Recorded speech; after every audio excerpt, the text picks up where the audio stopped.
ఉదయకాల సమయంలో మరి దేవుని కొరకు ఏర్పాటు చేయబడిన వాక్య భాగాన్ని మనం ధ్యానం చేసుకుందాం. మరి అవకాశం నాకు వినీత్ బాబు ఎప్పుడో ఇచ్చాడు, వాక్యం చెప్పాలి అని. ఈ అవకాశాన్ని నేనే చాలా దుర్వినియోగం చేసుకున్నాను. ఈ రోజు మాత్రం నేను ఫోన్ చేసి మీరు తప్పకుండా వాక్యం చెప్పాలనుకుంటే, నేను చిన్నప్పటి నుంచి ఇప్పుడు వినీత్ మీకైతే ఇప్పుడు పాస్టర్ గారికి తెలిసి ఉంటుందేమో, బహుశా మాకు చిన్నప్పటి నుంచి ఆ అబ్బాయి ఏదో తెలుసు, వాళ్ళ తల్లిదండ్రులు తెలుసు. ఒక్క వినీత్ ఒక్కడికే కాదు, మనకు కూడా కావాలి, నీకు నాకు మనకందరికీ కూడా అధికమైనటువంటి మేలులు కావాలని మనం కోరుకుంటూ ఉంటాం. ఎందుకు కోరుకుంటామంటే, దేవుని దగ్గరకు వస్తే మనకి ఏదో ఒక సహాయం దొరుకుతుంది, దేవునితో ప్రార్థన చేసుకుంటే మనకి ఏదో ఒక అవకాశం కలుగుతుందని మనము కోరుకుంటూ మనం అనుకుంటూ ఉంటాం. అందుకని కుటుంబంలో మునుపటి కంటే అధికమైనటువంటి మేలు. ఈ గృహంలో వారు చిన్నప్పుడు నివసించినటువంటి గృహం పాడైపోతా ఉంటే చూసి ఓర్చుకోలేక గృహాన్ని మరి శుభ్రపరచుకున్నాడు. మరి ఒక్కడే ఎటువంటి ఆస్కారం కూడా లేనే లేదు. 3వ వచనాన్ని మనం చూసుకున్నట్టయితే, అయ్యో నా ప్రజలు నా మాట వినిన ఎడల, ఇశ్రాయేలీయులు నా మార్గములను అనుసరించిన ఎడల ఎంత మేలు. నా ప్రజలు నా మాట వినిన ఎడల, వాక్యాన్ని బాగా గమనిస్తాం మనం. నా మాట వినిన ఎడల, వినని కాదు వినిన ఎడల. ఆయన మాటలు మనం ఏం చేయాలంటే వినాలి. ఎవరైతే ఆయన మాటలు వింటారో, ఎవరైతే ఆయన ఆజ్ఞకు లోబడతారో, వారికందరికీ కూడా మేలులు అనుగ్రహిస్తాడంట. మేలులు ఆయన అనుగ్రహిస్తాడని దేవుని యొక్క వాక్యంలో మనకు సెలవిస్తున్నది. దేవుడు అనంత కృప కలిగినటువంటి దేవుడు. మన దేవుడు అనంత కృప కలిగినటువంటి మన దేవుడు మన జీవితాలలో అద్భుతాలు చేయొచ్చు, ఆశ్చర్య కార్యాలు చేయవచ్చు. ఎన్ని చేస్తున్నప్పటికీ కూడా అప్పటికప్పటికే మనం చేసుకొని మరి మర్చిపోతూ ఉంటాం. ఏముంది ఆయన చేసింది, మనం కష్టపడితే కదా వచ్చింది అని మనము అనుకొనుచూ ఉంటాం. క్రీస్తునందు ప్రియమైనటువంటి దేవుని బిడ్డలారా, ఆయనతో మనతో మాట్లాడుచున్నటువంటి దేవుడు నీతో నాతో మనందరితో కూడా ఆయన మాట్లాడుతూ ఉంటాడు. ఎలా మాట్లాడతాడంటే, దేవుని యొక్క వాక్యం ద్వారా కావచ్చు, దేవుని యొక్క పాటల ద్వారా కావచ్చు, దేవుని యొక్క ప్రార్థన ద్వారా కావచ్చు. ప్రార్థన చేసుకునేటప్పుడు ప్రార్థనా శక్తిని మనం కోల్పోకుండా, ప్రార్థనా శక్తిని మనం విడిచిపోకుండా మరి మనం ఉండాలి. దేవా ఆదరణ నీవే ప్రభువా, నాదరణ నీవే ప్రభువా, అనుదినము నీ కృపయే చాలు,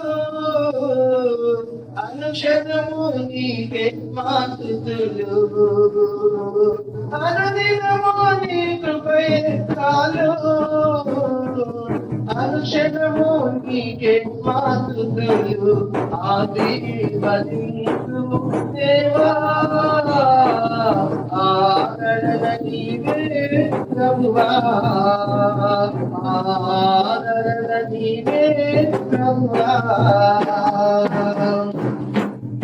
ఆపత్కాలములో సహాయకుడవు, అందరినీ ప్రేమించి యేసునాథుడవు. ఆపత్కాలములో సహాయకుడవు, అందరినీ ప్రేమించి యేసునాథుడవు. ఆశ్రయదుర్గము ఆనందశైలము నీవే, ఐశ్వర్యము నీవే, మా ఘనతయు నీవే, ఐశ్వర్యము నీవే, ఆదరణ నీవే ప్రభువా, ఆదరణ నీవే ప్రభువా.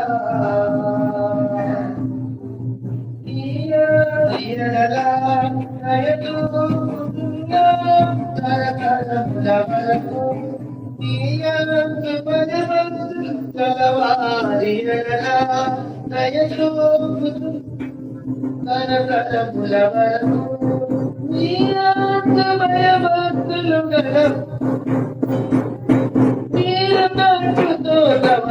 బహుగా పలుకులు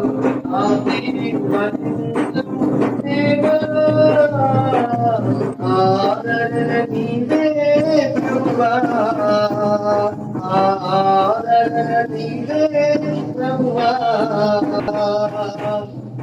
స్తోత్రం. చక్కని వాక్య భాగాన్ని మనం విన్నాం. యెహెజ్కేలు గ్రంథం 36వ అధ్యాయం 11వ వచనంలో మునుపటి కంటే అధికమైన మేలు మీకు కలుగు చేసేదను, అప్పుడు నేను యెహోవానై ఉన్నానని మీరు తెలుసుకుంటారు. ఈ వాక్య భాగాన్ని బట్టి దేవుడు మనకు మేలు ఇవ్వాలి అని అందరం కోరుకోవాలి. అందరికీ మేలు అవసరమా లేదా? చెప్పండి, అందరికీ మేలు అవసరమా లేదా? ఖచ్చితంగా అందరూ కూడా మేలు కావాలని కోరుకుంటారు. మన ఉద్దేశంలో ఏముంటుందంటే, మనం ప్రతి సంవత్సరం కూడా మనం దీవించబడాలని కోరుకుంటాం. ప్రతి సేవకుల్లో, ప్రతి విశ్వాసంలో ఉంటుంది ఆ కోరిక. లోపల వాళ్ళకు కూడా ఉంటుందా లేదా? అందరికి ఉంటుంది. అయితే మరి ఎలా మనం జీవించాలి? మనకు పాస్టర్ గారు 3 అంశాలుగా చెప్పాడు. మనకు ఏం చెప్పాడు? మందిరానికి వచ్చు వారికి అనే మాట చెప్పాడు. మనకు మేలు కావాలని ఎక్కడికి పోవాలా? మందిరానికి రావాలి. మందిరానికి వచ్చి కూడా వాక్యాన్ని వినాలి, నిద్రపోవడం కాదు. ఏం చేయాలి? వాక్యాన్ని వినాలి. అదే సమయంలో దేవుని మాటను ఆలకించాలి. దేవుడు మనతో ఏ మాట మాట్లాడుతున్నాడు ఈరోజు? ఆలకించాలి. మూడోది చెప్పారు, యథార్థంగా ప్రవర్తించాలి. ఈ యథార్థంగా ప్రవర్తించిన విషయం గురించి ఒక మాట చెప్పారు మాస్టర్ గారు. చాలా మంది ఈ విధంగా ప్రవర్తిస్తే నచ్చరు అని. అందుకే నేను కూడా చాలా మందికి నచ్చను. నేను ఎవరైనప్పటికీ కూడా నేను యథార్థంగానే మాట్లాడతాను. అదే విధంగా యథార్థంగా కూడా ప్రేమిస్తాము. అందుకే ఇవన్నీ మనం పాటించినప్పుడు, ఇవి మాత్రమే కాదు, ఇంకా అనేకమైన ఉన్నాయి. ఈరోజు మనకు దేవుడు ఆ 3 అంశాలు ఇచ్చారు. కనుక ప్రేమైనటువంటి సేవకులారా, సంఘస్థులారా, మనం కూడా ఒక సంఘానికి అందరం కాపర్లుగా ఉన్నాం కాబట్టి మన విశ్వాసులు కూడా సంఘానికి సమయానికి వస్తున్నారు లేదా మనం గమనించాలి. వాళ్ళు దారి తప్పిపోతుంటే వాళ్ళని సక్రమైన మార్గంలో పెట్టాలి. మనం కూడా యథార్థంగా ప్రవర్తించాలి. వారిని కూడా అదే విధంగా ప్రవర్తించే విధంగా వాళ్ళకి నేర్పించాలి. మనం యథార్థంగా చేయకుండా వాళ్ళలా జీవిస్తారు. మన ప్రవర్తన, మన జీవిత విధానం ఎవరైతే బోధిస్తున్నారో వారి ప్రవర్తన సక్రమంగా ఉంటేనే విశ్వాసులు కూడా అదే విధంగా నేర్చుకుంటారు. మన ప్రవర్తన లేనప్పుడు, అయ్యా నువ్వు ఎలా చెప్తావు మాకు వాక్యం చెప్పేటువంటి నువ్వే సరిగ్గా లేవే అనేటువంటి వాళ్ళు ఉంటారా? విశ్వాసులు ఉంటారు. కాబట్టి చక్కని వాక్యాన్ని విన్నాము. ఇదే నేను ఎంతో కాలంగా అనుకుంటున్నాను. మరి వినయ్ పాస్టర్ గారి వాక్యం విందామని మొట్టమొదటి దేవుడు కూడా నాకు అవకాశం ఇచ్చాడు. అందుని బట్టి నేను దేవునికి వందనం తెలియజేస్తూ, అదే విధంగా మరి పల్లిపాడు గ్రామంలో తెలిసినటువంటి పాస్టర్ వినయ్ కుమార్ గారికి, వారి కుటుంబానికి మరొకసారి మా కుటుంబ పక్షాన వందనం తెలియజేస్తా ఉన్నాను.